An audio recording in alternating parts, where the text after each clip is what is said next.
ఖమ్మం జిల్లా వైరాలో మాజీ MLA BRS నేత బానోతు మదన్ లాల్ పర్యటించారు. బీఆర్ఎస్ పార్టీ ముఖ్య నేతలతో సమావేశమైన ఆయన వరంగల్లో జరిగే బీఆర్ఎస్ రజోత్సవ సభను విజయవంతం చేయాలని పిలుపునిచ్చారు. తెలంగాణ రాష్ట్రంలో కాంగ్రెస్ ప్రభుత్వం ఎన్నికలు ఇచ్చిన వాగ్దానాలు గ్యారంటీ పథకాల అమలు చేయడంలో విఫలమైందని విమర్శించారు. ఇక తెలంగాణ రాష్ట్రంలో గత బీఆర్ఎస్ ప్రభుత్వంతోనూ పేదలకు సంక్షేమ పథకాలు అందాయని గుర్తు చేశారు.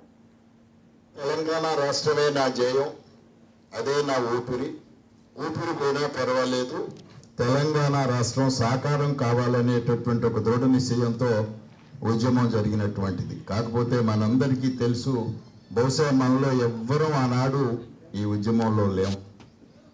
కానీ ఒక్కటి మనం ఆలోచించుకుంటే, అనాదిగా ఈ ప్రాంతం మోసగించబడతా ఉన్నది. ఆంధ్ర ప్రాంతంలో చరిత్రలో మనం చూస్తే అనేటటువంటిది చరిత్ర చెప్పినటువంటి నగ్న సత్యాలు మనకు చాలా చాలా కనపడతా ఉన్నాయి.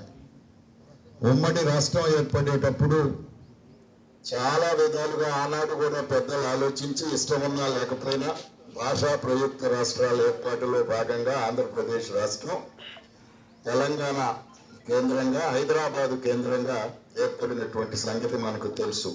ఎట్లా మోసపోయాము అనే దానికి ఆనాడు కూడా ఒక పెద్ద మనుషుల ఒప్పందమైన ఒకటి, ఆనాడు ఈ రాష్ట్రానికి సంబంధించి 5గురు పెద్ద మనుషుల చేత ఒక ఒప్పంద కార్యక్రమం కూడా జరిగింది. ప్రత్యేక తెలంగాణ రాష్ట్రమే నా జయం, అదే నా ఊపిరి కూడా పర్వాలేదు, తెలంగాణ రాష్ట్రం సాకారం కావాలనేటటువంటి ఒక దృఢ నిశ్చయంతో